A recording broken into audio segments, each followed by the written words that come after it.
Pagkatapos ay nagising si Fanny sa kanyang mga mata na nagiging itim habang siya ay nagmamay-ari ni Samiti.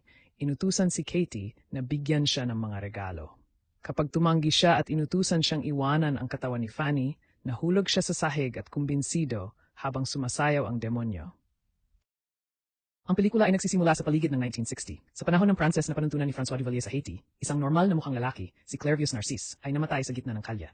Matapos ang mga kamag-anak na nagdadalamhati para sa kanya sa isang libing, isang voodoo boker, Maitre Le Barrière, humihinga ng kanyang katawan at pinihit siya sa isang zombie sa pamamagitan ng isang mystical ritual. Kasabay ng ilang iba pang mga nabuhay na alipin, siya ay tungkulin upang mapanatili ang isang plantasyon ng asukal sa patay ng gabi. Nang walang pakiramdam na malaya ay ipinapahiwatig ng kanilang patuloy na pag-ungol at pag-ungol. Ang mga alipin ay ginagamot ng mahigpit ng mga bukid ng plantasyon upang matiyak na hindi sila lumayo. Habang sumisira ang araw, sinusunod ni Clervius ang kanilang mga utos habang tinitingnan niya ang kalangitan at nagtataka tungkol sa kanyang tunay na kalikasan. Pagkalipas ng mga taon, sa kasalukuyang araw na Paris, si Fanny, isang teenager na nag-aaral sa isang all-girls boarding school, ay nakaupo sa kanyang klase sa kasaysayan upang malaman ang tungkol sa historiador na si Jules Michelet at ang Revolusyong Pranses. Itinuturo sa kanila ng profesor ang paniniwala na ang kasaysayan ay palaging isang matatag na pag-unlad patungo sa pag-unlad ay hindi tama dahil ang mga halagang na ugnay sa Republikang Pranses ay tila humina o nagpupumilit. Sa kanilang aplikasyon o pagpapatupad ay hindi na pantay-pantay sa lahat ng aspeto ng lipunan. Matapos ang klase, sumali siya sa kanyang kaibigan na Haitian na si Melissa na ang ina ay isang diplomat. Inamin niya na lumaki siya habang nagbabahagi sila ng parehong panlasa sa musika at damit at interes sa nakakatakot na genre. Inihatid niya ang kanyang mga karanasan sa buhay ng kanyang paaralan sa isang mensahe para sa kanyang kasintahan, si Pablo, na malayo sa buhay. Nang maglaon, habang ang mga mag-aaral ay nagpahinga sa looban, si Fanny at ang kanyang mga kaibigan na snobbish ay nagtaltalan tungkol sa kasama na si Melissa sa kanilang pangkat sa kabila ng kanyang kakatwa at malungkot na kalikasan. Ang isa sa kanyang mga kaibigan ay nagmumungkahi na subukan siya at tuklasin kung mayroon siyang mga katangian na umaangkop sa kanilang grupo. Sa isang laro ng bola, sinabi ni Fanny kay Melissa na tumatanggap ng hamon kahit na hindi alam kung ano ang gagawin. Nang maglaon, nag-imbento si Fanny ng isang sulfic na nakatagpo na pinag-messaging ang kanyang kasintahan tungkol sa isang batang babae, si Lola, na nahuhumaling sa kanya, na tinitiyak na mananatili siyang tapat sa kanya, kahit na halos halikan sila. Saan man, pagkatapos ng isa pang araw ng pagtoiling sa plantasyon, nagugutom si Clervius ngunit pinagbawalan na kumain ng anuman. Pagkatapos ay nakakaranas siya ng mga pangitay ng kanyang asawa at mga snippet ng isang araw ng sunlit sa kabila ng pagtingin sa lugar sa paligid niya bilang gabi sa lahat ng oras. Nagtataka para sa mga sagot, gumagala siya sa ilang. Samantala, nakilala ni Melissa si Fanny sa pangkat sa silid ng statue ng boarding school. Habang nagtitipon sila sa isang mesa at naghahanda ng isang bote ng alak, formal na ipinakilala siya ni Fanny sa kanilang lihim na lipunang pampanitikan. Sinabi nila sa kanya na buksan ang tungkol sa isang bagay na malalim na personal na sumasalamin sa kanilang buhay upang sumali sa grupo. Gayunpaman, bago siya may babahagi, agad nilang inilabas ang mga kandila at nagtago habang sinuri ng isang guro ang silid. Pagkatapos niyang umalis, nagpatuloy sila sa pagsubok, hinihikayat si Melissa na uminom ng gin upang paluwagin ang kanyang mga labi.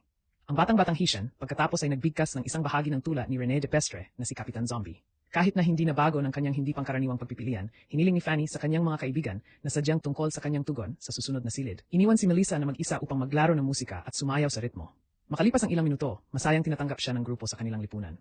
Habang umiinom ang mga miyembro, ibinahagi ni Melissa ang kanyang kwento sa buhay na lumipat sa Pransya sa 7 taong gulang sa lalong madaling panahon matapos na masira ang kanyang bahay sa pamilya noong lindol ng Haiti. Bago namatay ang kanyang mga magulang, nakuha ng kanyang ina ang Legion d'Honneur Award para sa kanyang mga nagawa sa paglaban sa diktadura at kawalan ng katarungan. Mula noon, pinalaki siya ng kanyang tiyahin na si Katie na inilarawan niya bilang isang mambo, isang pari ng voodoo. Nang sumunod na araw, nagtitipon ang mga mag-aaral sa bulwagan habang inanunsyo ng superintendente na dalo sila sa pag-asa ng seremonya ng hindi kilalang sundalo ng kawal at makipagkita sa Pangulo ng Pransya. Nang maglaon, habang ang grupo, mga frolics sa grass apron, ang pag-usisa ni Fanny na naghahanap ng higit patungkol sa magik ng voodoo sa kanyang telepono. Kalaunan ay sumali siya sa mga batang babae sa lavatory na obserbahan si Melissa habang nililinis niya ang kanyang mukha. Samantala si Clervius ay naghugas ng ilog habang binabanggit ang isang chant upang maiwasan ng mga masasamang espiritu. Kalunan sa gabi, huminto siya sa overlook at tiningnan ang kanyang bayan ng Haitian na iniisip ang pag-uwi.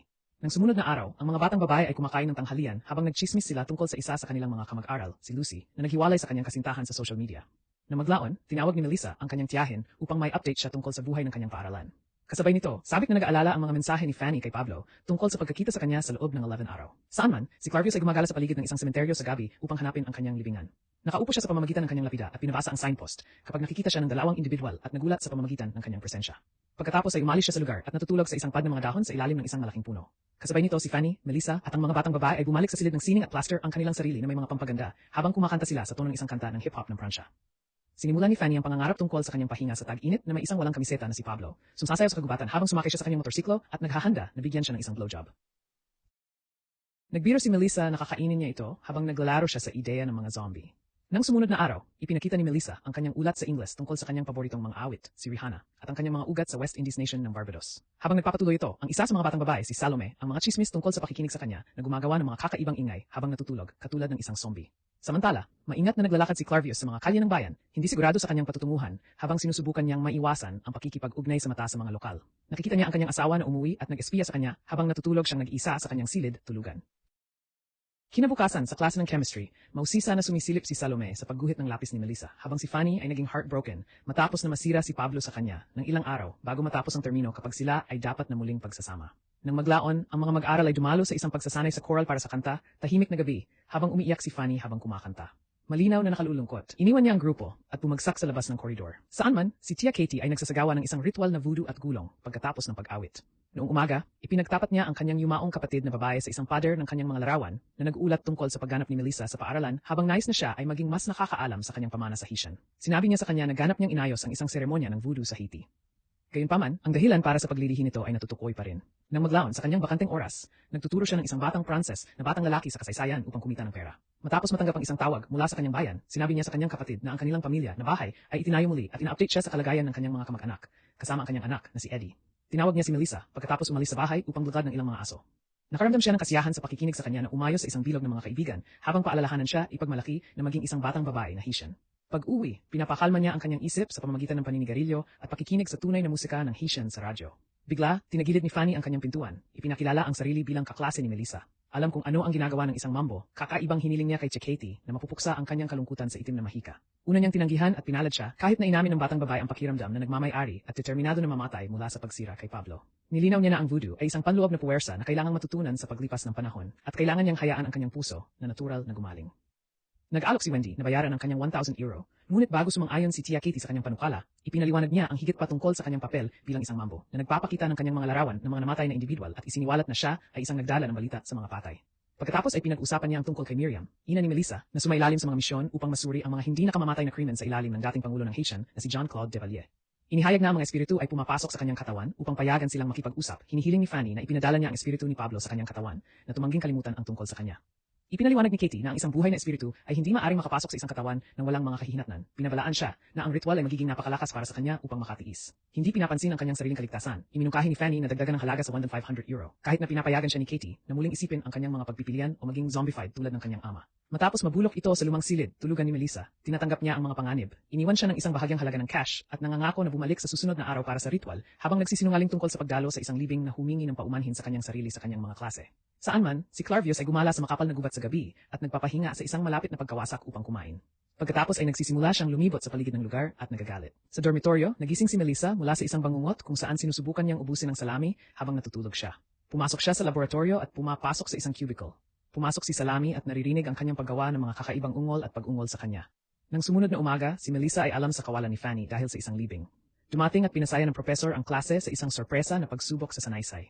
Samantala, bumalik si Fanny sa bahay ni Katie at sa pag-iwan ng karagdagang halaga ng cash sa counter, sinimulan niya ang ritual ng voodoo dahil kasabay nito ang seremonya ni Clarvius sa Haiti. Samantala, kinokonekta ng lipunang pampanitikan si Melissa tungkol sa kanyang mga kakaibang ingay sa banyo na inamin niya ay para lamang sa kasyahan dahil hindi siya makilahok sa anibersaryo ng kanyang lolo na ipinahayag na pagkamatay ni Clarvius. Ipinaliwanag niya na inilibing siya ng kanyang mga kamag-anak kaagad pagkatapos mamatay mula sa isang sakit, hindi alam na nanatili siyang may kamalayan sa buong seremonya. Kalaunan ay nagising siya bilang isang zombie, binigyan ng isang antidote ng bokor, at ipinadala upang magtrabaho sa plantasyon. Ang kanyang lolo ay hindi maaring magsalita muli o hindi niya mabawi ang kanyang mga nakaraang alaala. Binigyan siya ng zombie pulbos araw-araw na nagpapahintulot sa kanya na kumain ng karne. Hindi mailibing ang kanyang sarili sa kanyang libingan, sinubukan ni Clarvius na walang kabuluhan upang mahanap ang kanyang mga Panginoon upang patayin sila. Gayunpaman, nagtapos siya sa pagtatago mula sa kanyang pamilya nang mapagtanto ang kanyang zombification. Inihayag ni Melissa na hiniling ng kapatid ni Clarvius sa doktor ng voodoo na i-zombify siya upang makuha lamang ang mana para sa lupain na dapat ibenta. Ang Bizango, isang lihim na lipunan ng voodoo, ay nagpoprotekta sa kanyang kapatid upang hindi siya mapinsala. Kalaunan ay namatay siya bago pa ipinanganak ang tiyahin at ina ni Melissa. Nagpapatuloy siya sa pamamagitan ng pagsasabi na ang mga sementeryo ay binabantayan ng mga los, mga espiritu ng voodoo na nag-ugnay sa Diyos sa sangkatauhan na may pinakamasama, Baron Samiti, ang diwa ng kamatayan. Maari nilang pinagmumultuhan ng isang nabubuhay na tao at ayon ang mga ito sa isang shwal, isang nagmamay-ari na lingkod. Saan man, pinalamutian ni Katie ang kanyang apartment na may mga kandila at nakapaloob sa litrato ni Pablo sa loob ng isang garapon ng luwad. Pagkatapos ay inutusan si Fanny na tawagan ang kanyang pangalan ng maraming beses upang ipatawag ang kanyang espiritu. Pagkatapos ay kumukuha si Katie ng isang simbolo na may tisa sa sahig at kumanta ng isang himno habang ang batang babae ay tumutok. Habang nilalaro ng mga ritual sa Haiti ang kanilang mga instrumento sa seremonya, mas malakas ang pag-awit ni Katie habang inisip ni Fanny si Pablo sa kanilang pahinga sa tag-init sa kakahuyan. Hindi alam sa pares, si Baron Samiti ay pinatawag sa ritual na lumilitaw sa harap ni Pablo bago mang insulto at disfiguring ang kanyang mukha. Pagkatapos ay nagising si Fanny sa kanyang mga mata na nagiging itim habang siya ay nagmamay-ari ni Samiti, inutusan si Katie na bigyan siya ng mga regalo. Kapag tumanggi siya at inutusan siyang iwanan ang katawan ni Fanny, nahulog siya sa sahig at kumbinsido habang sumasayaw ang demonyo. Napagtanto na siya ay nakulong sa lupay ng espiritu, siya ay sumisigaw ng malakas. Saan man, natapos ni Melissa ang kanyang kwento sa pamamagitan ng pagangkin ng voodoo ay isang maganda at makapangyarihang sinaunang kasanayan upang ipakita na ang kamatayan at buhay ay hindi mahiwalay. Nagising si Fanny na makita ang walang buhay na katawan ni Katie at bumalik sa kanyang dormitoryo upang matulog. Noong 1980s, ipinahayag na natagpuan ni Clarvius ang lakas ng loob na muling makasama sa kanyang asawa na isang maaraw na araw. Sa halip na magulat, tinatanggap niya siya pabalik, na aliw siya ay hindi na siya alipin ng zombie. Nagtatap ang pelikula sa kasalukuyang panahon na wala talagang nakakaalam kung gaano karaming mga zombie ang lumibot sa mga kalye ng Haiti hanggang ngayon. Salamat sa panonood. Mag-subscribe para sa higit pang mga video na tulad nito upang matulungan ang channel. Magandang araw. Salamat sa panonood.